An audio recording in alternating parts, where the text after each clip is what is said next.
Iya, sobat era sekalian, kepentingan Prabowo pada Jokowi akan berakhir pada tanggal 20 Oktober 2024 dan kepentingan Prabowo kepada DPR akan dimulai pada tanggal 20 Oktober 2024 itu pula.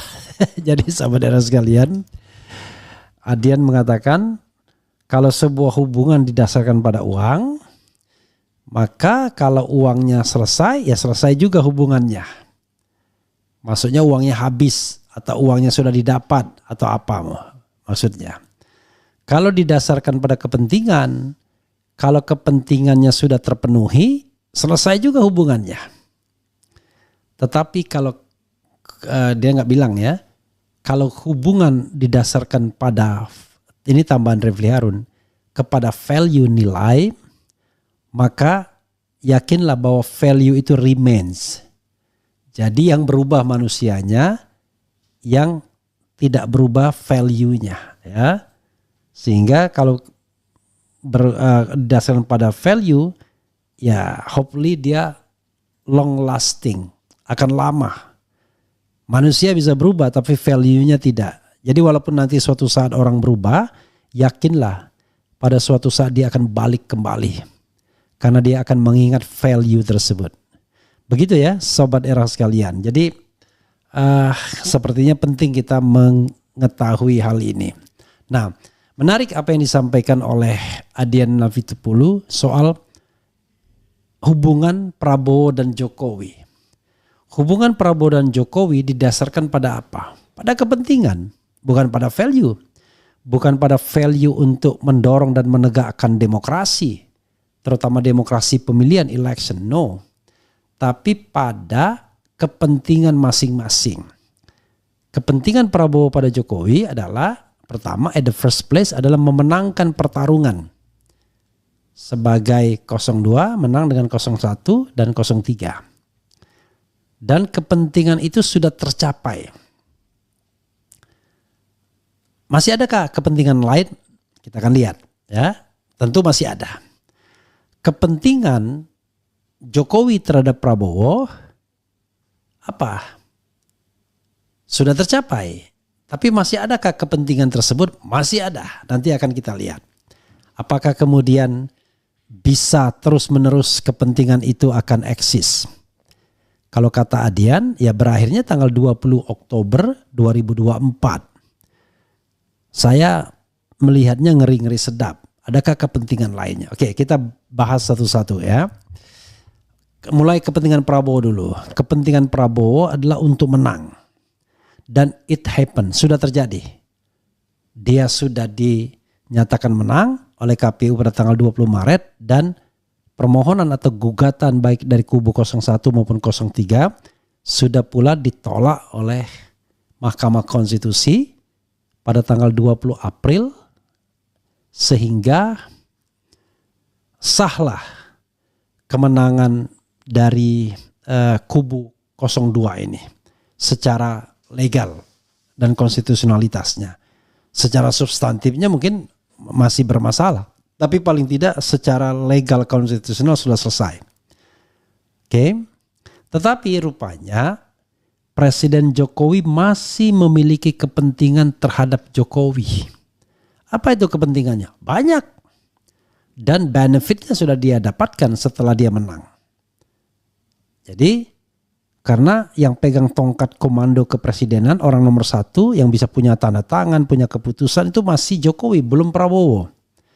Maka kepentingan itu belum selesai. Misal Prabowo mendapatkan gelar jenderal. Itu sebuah hal yang barangkali tidak dia pikirkan tapi kemudian termasuk kepentingan yang dia harapkan dari Presiden Jokowi. Pemberian gelar sebagai seorang jenderal kehormatan. Oke. Ternyata ada yang lebih penting lagi, yaitu bagaimana memasukkan program-program Jokowi di dalam APBN. Karena kita tahu APBN itu akan disusun per Agustus nanti untuk APBN 2025. Nanti akan dimulai dengan penyampaian nota keuangan negara 2025 dan disitulah sebenarnya mulai dari sekarang Prabowo berkepentingan terhadap Jokowi untuk memasukkan item-item program dia. Jadi sekarang ini sudah mix up. Tidak jelas lagi siapa yang berkuasa, ya. Separuh Jokowi, separuh Prabowo dalam hal keuangan negara. Fortunately, mereka punya kepentingan yang sama. Nanti kita lihat kepentingan Jokowi, sehingga Jokowi mau mengakomodasi kepentingan Prabowo dalam hal penetapan atau penentuan RAPBN, Rancangan Anggaran Pendapatan dan Belanja Negara untuk tahun anggaran 2025, di mana Prabowo akan mulai berkuasa per 20 Oktober 2024. Kalau untuk 2024 ya lepas saja, itu hanya mengikuti katakanlah apa yang sudah ditetapkan, karena tinggal 2 bulan setelah 20 Oktober itu. 2 bulan 11 hari. Sehingga dianggap tidak terlalu signifikan kalau kita bicara soal anggaran. Tapi 2025 akan sangat signifikan. Disitulah kemudian Prabowo menitipkan soal makan siang dan lain sebagainya. Ternyata ada lagi kepentingan Prabowo terhadap Jokowi di akhir masa jabatannya. Apa itu? Yang kita bisa nilai secara post factum, memasukkan orang-orangnya ke dalam BUMN. Dan yang paling bisa dimasukkan adalah jabatan-jabatan komisaris. Ingat pada waktu itu tim-tim sukses itu bahkan sudah masuk ketika Prabowo sudah dinyatakan sebagai pemenang. Udah masuk Prabowo Revolusi pada waktu itu. Lalu setelah Prabowo dinyatakan pemenang secara resmi oleh Mahkamah Konstitusi putusannya, dan kemudian keputusan KPU tanggal 24 April, rombongan Gerindra mulai merangsek ke BUMN. Dimulai dari Komisaris Utama Pertamina, dari TKN, Tim Kampanye Nasional Prabowo Gibran, kemudian Komisaris Utama Mind ID, kemudian Komisaris Utama Pusri, dan terakhir relawan Fauzi Badillah. Udah masuk di Pos Indonesia. Nah, ini menunjukkan bahwa ada kepentingan Prabowo terhadap Jokowi yang belum selesai. Ada lagi ternyata kepentingannya, yaitu menitipkan 1-2 nama untuk disusupkan di dalam kabinet yang menjelang injury time ini. Masuklah kemudian keponakan Prabowo, Thomas Jiwandono, sebagai Wakil Menteri Keuangan. Not necessary sesungguhnya, tetapi paling tidak untuk menjaga, memberikan marking kepada proses pembentukan kebijakan RAPBN. RAPBN 2025 tentunya. Masuk juga mantan ajudan atau orang dekat Prabowo, Ketua Gerindra Jawa Tengah, Sudaryono, sebagai Mentan, Menteri Pertanian, yang kita tahu ini adalah concern Prabowo juga. Pertanian dan keuangan tentu saja sebagai backbone bernegara. 2 kepentingan ini masuk juga. Jadi banyak kepentingan Prabowo terhadap Jokowi yang memegang tongkat komando dan tanda tangan kepresidenan. Lalu Jokowi, apa kepentingannya? Kepentingan Jokowi adalah aman setelah step down, tidak diproses. Maka kepentingan Jokowi yang mau dimasukkan salah satunya, yang juga bertemu dengan kepentingan Prabowo dan unfortunately partai-partai lain, misalnya adalah membentuk lembaga semacam Dewan Pertimbangan Agung dengan posisi yang sederajat dengan presiden. Kita bingung jadinya, semua fraksi setuju. Artinya fraksi ini mau cincai dalam jabatan ini. Kepentingannya adalah memasukkan orang-orang di dalam Dewan Pertimbangan tersebut. Terutama orang yang tidak terpilih lagi sebagai anggota dewan misalnya. Atau senior citizen yang menjadi tim sukses. Dan jumlahnya unlimited, terserah Prabowo. Ya tentu limited, tetapi kan kalau terserah itu kan saya bisa bikin 17, bikin 45, bisa bikin 99, terserah saya. Kalau saya berpandangan biar bisa membujuk umat Islam, ini Asmaul Husna, DPA perlu 99 orang. Dan wali amanahnya adalah Joko Widodo. Maksudnya orang nomor 1-nya. Kan bisa juga begitu. Atau misalnya 45 saja sesuai dengan tahun kemerdekaan. Makanya kemudian ada DPA yang kelihatannya bakal mulus kalau tidak di marking terus-menerus oleh civil society. Masuk DPA. Kepentingan Jokowi dan Prabowo juga. Prabowo butuh memasukkan orangnya, Jokowi butuh bunkernya. Kepentingan Jokowi lainnya adalah bagaimana menyelamatkan dinasti keluarganya. Bahkan bila perlu meningkatkan levelnya. Bagaimana misalnya Bobi Nasution itu menang di Pilgub. Bila perlu dengan calon tunggal melawan kotak kosong saja. Bagaimana Kaisang menang entah di Jakarta atau Jawa Tengah. Dan MK tidak memutuskan bahwa Kaisang tidak memenuhi syarat.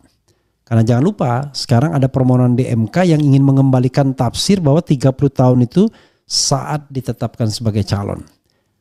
Jokowi berkepentingan di sana. Punya kepentingan agar MK tidak mengeluarkan putusan itu. Lalu apalagi kepentingan Jokowi? Gibran. Bagaimanapun dia khawatir Gibran akan dilepeh.